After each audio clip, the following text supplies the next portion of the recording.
The origin of the name Knit Girl came from the Riot Grrrl movement, which was sort of a DIY-friendly music movement. Really liked the concept of DIY in general and getting a new generation to take up the art of knitting in this case. So my first books were Knit Girl and Knit Girl 2, and they came out within about a year of each other, and I was encouraging very young, so tween-aged girls to pick up knitting, and wrote a little intro and said, you know, you can make exactly what you want if you do it yourself, and positioned it that way. Name stuck, and have stuck with it pretty much ever since.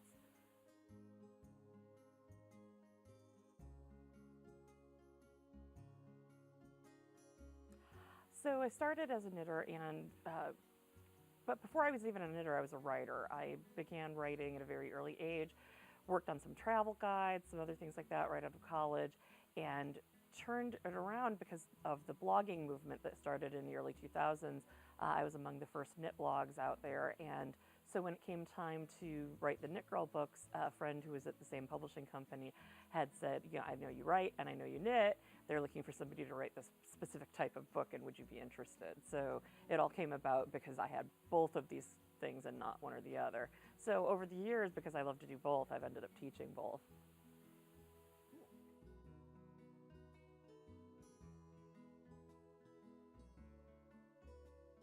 I love working with Cheryl because we shared a booth at Rhinebeck this past year, and we have very complementary products in that she has the yarn and we have the books, and you sort of have both at the same time. It was a really great experience. Plus, I think she's a really savvy business person, so the two of us were having a good time plotting and planning, and this is how the idea for this retreat came up, because we're both writers, we're both people who do yarn things, and there's a lot of crossover in that vein in terms of people who want to learn to do the writing thing with their yarn or their craft thing. And so the two of us together, it's sort of 2 for 1, great deal. And this weekend, I think that we're going to see a lot of really interesting things come out of it, because we've got some very interesting and diverse people coming to the retreat who have very different interests in terms of what they actually want to do with the writing and the knitting combo, because there's so many different variations. And it's going to be really interesting to see what happens.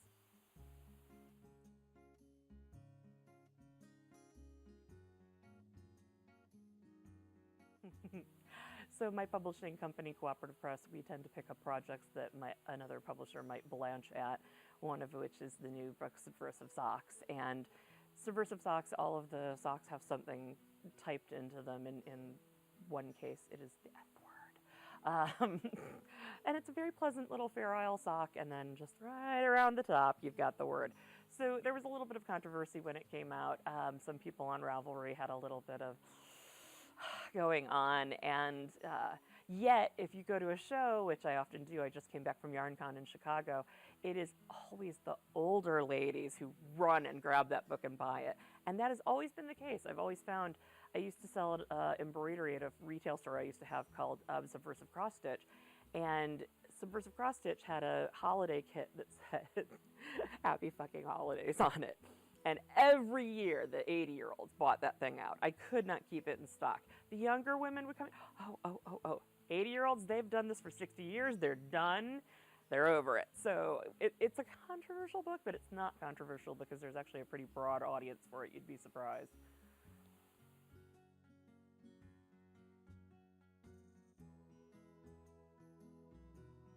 Here, I'm grabbing yarn off the wall. Frozen, which is a new book that I'm putting together, is a book of mitten patterns, and what's really funny is that 2 of my sample knitters happen to be on this retreat. So I'm going to be seeing some of these patterns for the first time in person this weekend.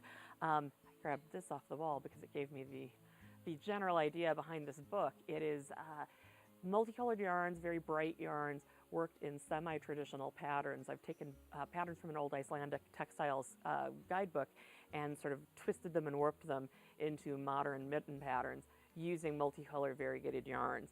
And it's a great book. It's going to be out in about another month, so about May 2014. And then we will have all these very bright, sort of Aurora Borealis inspired mittens to warm your hands up even when it's cold.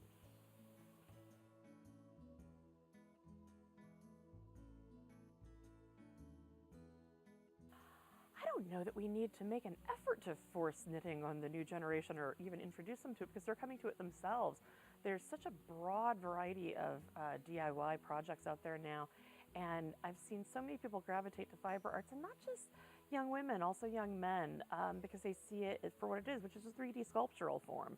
So even if you don't want to do hats or sweaters or some sort of garment, there's a lot of people using it as the 3D sculptural form and making all kinds of interesting things, whether it's yarn bombing, whether it's even little sculptures, or you get someone like Anna Harachovic who's got the mochi mochi tiny little hand knit, gnomes and forest things, and it's an art form as much as it is a craft. So it's really interesting to see what people are doing with it that we didn't expect them to do with it maybe 10 years ago when I was getting started in writing the books, and we were all very focused on just garments and things like that.